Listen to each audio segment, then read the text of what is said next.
Eu sei o significado disso, como eu disse há pouco. Porque eu sou de Jesus desde os 18 anos de idade, de todo o meu coração. Nunca brinquei de evangelho, nem de servir a Deus. Já nasci na fé vendo escândalos e escândalos. Escândalos mesmo. Mas não vou narrar, são impensáveis os que eu vi assim que eu me converti. Já vi meu pai lidando com bandidos, estelionatários, missionária holandesa roubando milhões na Holanda, dizendo que era para os índios do Brasil, e construindo iates e casas para ela, e amantes e harém. Já nasci, me converti, 15 dias depois, essa era a bomba lá na minha casa. E tudo passando por dentro da minha casa, porque meu pai era aquela praça de atendimentos. E só foi isso. Com 6 meses de fé eu já estava lidando com as coisas mais impensáveis. Que 6 meses antes eu lá na minha loucura com os hippies e os jiu-jiteiros e todo mundo, não podia nem imaginar que 6 meses depois, só porque eu me converter, eu ia estar dentro de um banditismo que eu não via antes aonde eu andava. Bom, passei vendo isso a vida inteira, isso nunca me afetou. Eu continuava pregando com paixão, com ardência, atendendo as pessoas. Minha vida era gente carente e atendendo-as e pregando o Evangelho. Até que depois de muitos anos, chegamos em 1991, eu já era uma figura pública no Brasil inteiro há muito tempo. Eu fui escolhido por aclamação para ser presidente da Associação Evangélica Brasileira, que se constituiu em torno daquilo que eu fazia naturalmente e cresceu e se tornou uma representação expressiva no Brasil na década de 70. Respeitada pelos governos, pelas autoridades, por todo mundo, pela mídia.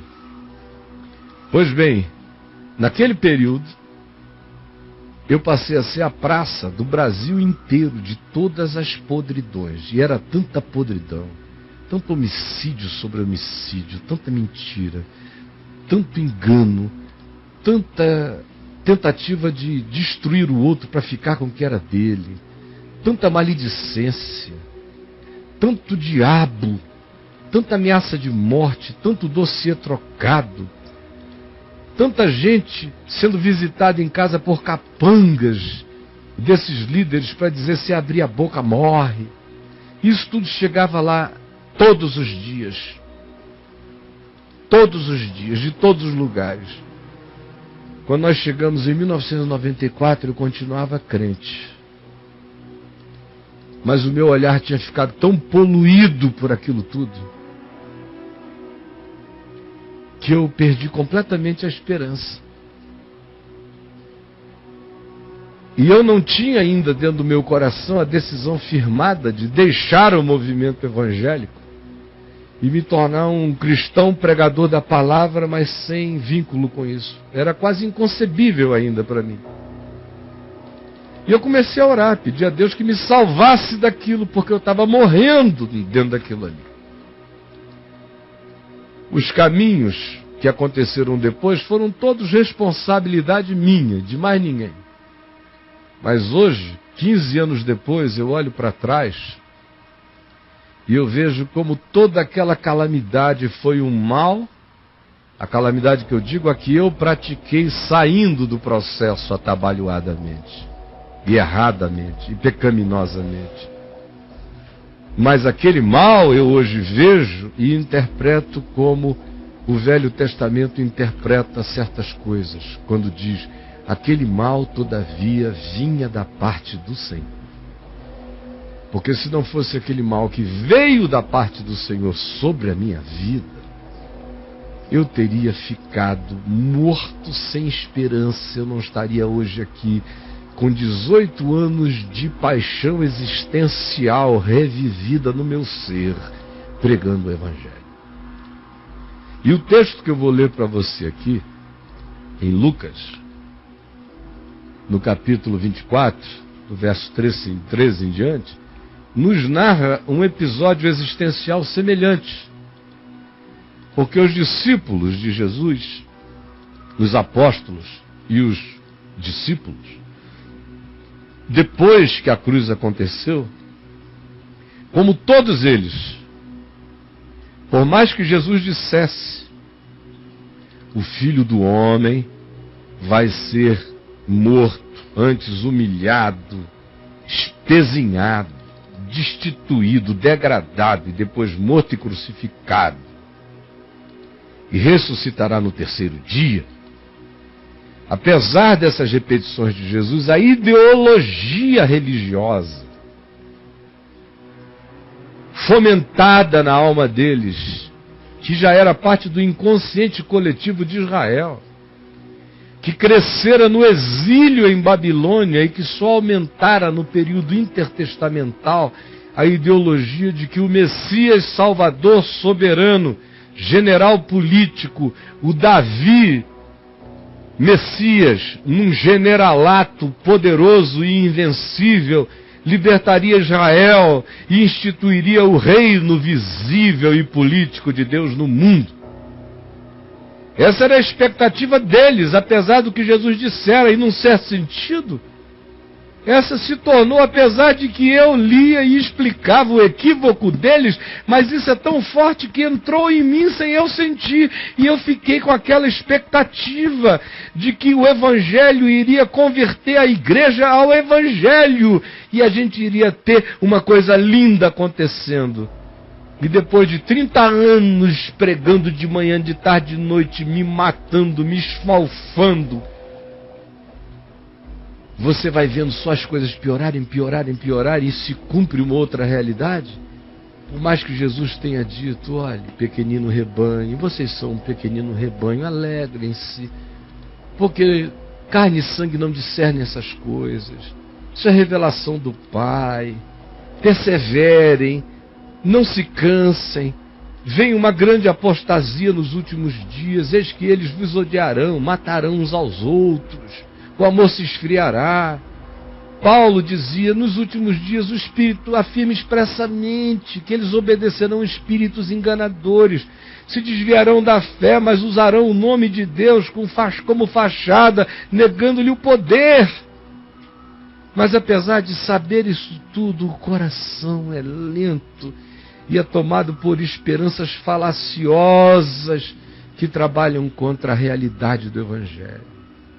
Era assim que eles estavam, ideologicamente desmoronados, porque a palavra de Jesus dava um testemunho diferente, mas a ideologia que eles deixaram prevalecer na mente deles era a ideologia judaica, e por mais que Jesus falasse como lhe aconteceria, eles não introjetavam, eles não concebiam, eles achavam que chegariam em Jerusalém e tudo seria vitória de Jesus sobre a religião. Aí entravam em depressão todos eles. O contexto é esse. Naquele mesmo dia, 2 deles estavam de caminho para uma aldeia chamada Emaús, distante de Jerusalém, uns 13 quilômetros a 15 quilômetros, na direção do mar Mediterrâneo, hoje de Tel Aviv. Iam conversando os dois a respeito das coisas acontecidas em Jerusalém com Jesus, a tragédia, as histórias da frustração absoluta que eles tinham provado, do engano que eles achavam que lhes tinha acontecido, embora Jesus fosse tão gente boa. Pena que era bom demais para ser verdade. Aconteceu que enquanto conversavam e discutiam um com o outro, discutindo, teologizando, argumentando, como vocês ficam por aí quando estão nesse estado, eu só vejo a discussão para lá e para cá e nada de vida acontecendo. Enquanto isso, o próprio Jesus se aproximou e ia com eles. Ia com eles, mas os seus olhos estavam tão condicionados ao morto que eles não conseguiam ver o ressuscitado. Seus olhos estavam como que impedidos de o reconhecer. Os seus olhos estavam todos manchados pelos embrulhos das notícias trágicas da quinta e da sexta-feira.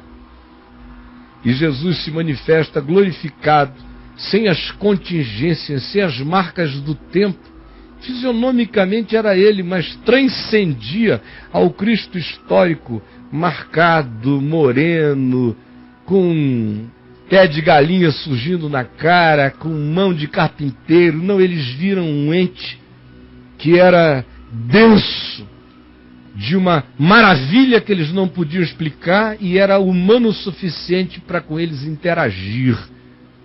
Seus olhos estavam tão condicionados à crucificação que eles não podiam ver a ressurreição do crucificado diante deles.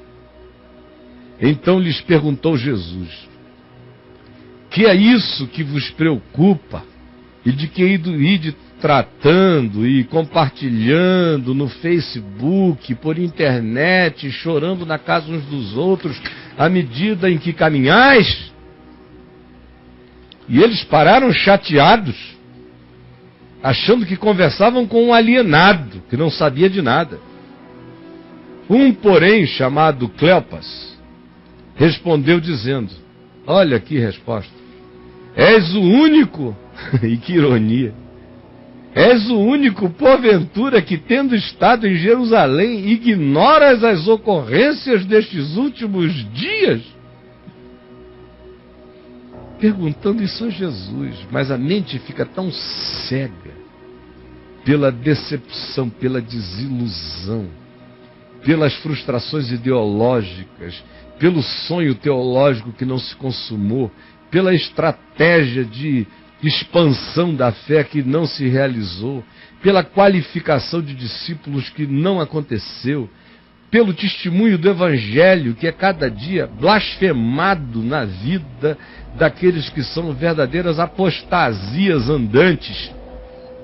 O choque é esse. O deles era: tudo que a gente creu não era verdade. E agora ainda vem você andando de Jerusalém. Onde é que você estava em Jerusalém? Escondido? Sepultado? Alienado? Para não saber o que aconteceu lá? Jesus, porém, lhes respondeu. Olha a resposta de Jesus. É uma ironia linda. Que ironia divina, maravilhosa. Quais? És o único, porventura, que tendo estado em Jerusalém, ignoras as ocorrências desses últimos dias? E Jesus lhes respondeu: quais? Vocês estão falando de quê? Aí eles explicaram. As notícias de sexta-feira. Que aconteceu a Jesus, o Nazareno, que era varão poderoso, profeta, poderoso em obras e palavras diante de Deus e de todo o povo. Você não sabe, não viu? E como os principais sacerdotes, essa corja safada, e as nossas autoridades religiosas o entregaram para ser condenado à morte e o crucificaram. Você não viu? Não leu o jornal de sexta-feira ou de sábado de manhã? Jerusalem Post, primeira página. Ora, nós esperávamos que fosse ele quem havia de nos redimir, e a Israel. Mas depois de tudo isto que lhe aconteceu, e já é este o terceiro dia desde que tais coisas aconteceram, e nada. É verdade, também, é verdade. Também, tem um pessoalzinho aí, bem pequenininho, não pode ser levado a sério, porque Madalena foi para o mar e eu fiquei a ver navios. Mas tem uma mulher chamada Madalena, que já foi possessa de 7 demônios, sabe lá o que mais, e outras mulheres são nervosas, vocês sabem, né? Deve ter sido um ataque histérico, a gente não pôde levar muito a sério, mas é verdade que algumas das mulheres que conosco estavam nos surpreenderam hoje de manhã cedo, correndo, dizendo que foram de madrugada ao túmulo e não acharam o corpo de Jesus. E voltaram correndo, dizendo terem tido uma visão de anjos, os quais afirmaram a elas que ele está vivo. De fato, olha, é verdade que algumas mulheres, de fato, alguns dos nossos foram ao sepulcro. Dos nossos são os homens objetivos, Pedro, João, e verificaram a exatidão do que disseram as mulheres, a tumba vazia, as roupas que envolviam Jesus, ocas, ocas, ele atravessou-as e deixou tudo oco. E o pano que estivera sobre a face dobrado e posto no lugar à parte, elas se encontraram o casulo milagroso. Ele não se debateu, atravessou. De fato, eles voltaram dizendo que viram isto. Você veja como fatos podem ser esmagados por emoções, por sensações, por frustrações, por desânimos, por ideologias que não se cumprem e que a gente as experimenta com aquela esperança de quem acha que aquilo é vontade de Deus, promessa de Deus, e elas sucumbem, podem produzir no coração da gente coisas que nem os fatos desmontam, nem os fatos dissolvem. Até os fatos ficam relativizados por esse torpor da desesperança que tomou conta do coração, como você, que vem aqui cheio de todo esse desânimo de Cleopas, do outro e dos discípulos, frustrado, o evangelho não aconteceu, dialoga com Jesus e não percebe, a presença dele está aqui todo dia, toda hora, e você não discerne, fica ainda agarrado a falsas esperanças, vê o testemunho de gente sincera dizendo, eu vi, ele está vivo. Tem o testemunho de amigos que começam a dizer, ele está vivo. Mas o coração continua tomado pelas nuvens densas da frustração que matou no coração a esperança do Evangelho, porque o indivíduo, ao invés de crer no Evangelho, creu na sua ideologia, nas suas fanfarrice, colocou fé na sua fé e apostou nos seus caprichos. E aí entra nesse estado, que é o estado de muitos aqui. Jesus então lhes disse, e diz a você agora, ouça, nécio, insensato, atrasado de coração, de sentimentos embotados, quanto a crer em tudo que a palavra de Deus pelos profetas já dissera. Porventura não convinha que primeiro o Cristo padecesse e que depois entrasse na sua glória? Não foi isso que eu também anunciei a vocês? E começando no Velho Testamento por Moisés, tudo de cabeça, claro, foi discorrendo por todos os profetas, expunha-lhes o que a seu respeito constava em toda a palavra, como era necessário que o Cristo padecesse e entrasse na sua glória. Quando se aproximaram da aldeia para onde iam, fez Jesus menção de passar adiante, mas eles o constrangeram, que é a palavra grega para febre aqui no caso. A palavra constrangeram aqui eles se aproximaram dele, tentando provocar nele aquela febre da estada, como se ele estivesse febril. Não vai não será bom para ti. Foi um constrangimento, como quem acolhe alguém que precisa descansar, quando na realidade eles é que precisavam do descanso que aquela presença lhes trazia. Eles o constrangeram dizendo, fica conosco, porque é tarde e o dia já declina. Aí Jesus entrou para ficar com eles. E aconteceu que quando estavam à mesa, tomando Jesus o pão, o abençoou, e tendo-o partido, lhes deu.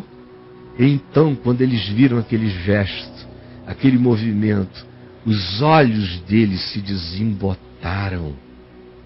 E eles viram, e o reconheceram, mas ele então desapareceu da presença deles. Eles teriam que aprender a andar com ele em espírito e em verdade. E disseram, pois, um ao outro, porventura, não nos ardia o coração quando ele pelo caminho nos falava, quando nos expunha as Escrituras? Como vem acontecendo com você todo esse tempo aí caminhando, lutando contra o Evangelho, se agarrando às suas mágoas e frustrações, mas você tem que admitir que dia a dia, aqui, o seu coração tem ardido quando ele, não eu, anuncia a palavra que pelo Espírito Santo chega até você. E na mesma hora, levantando-se, voltaram para Jerusalém, onde acharam reunidos os 11, outros com eles, os quais diziam: o Senhor ressuscitou e já apareceu a Pedro. Então os dois contaram o que lhes acontecera no caminho, e como fora por eles reconhecidos no partir do pão. E é nesse ajuntamento agora, de os pouquinhos começando a dar testemunho da ressurreição do Jesus vivo, que a bomba vai crescendo para explodir em graça, em nome de Jesus. Senhor, que a tua palavra tenha chegado aonde cada um está,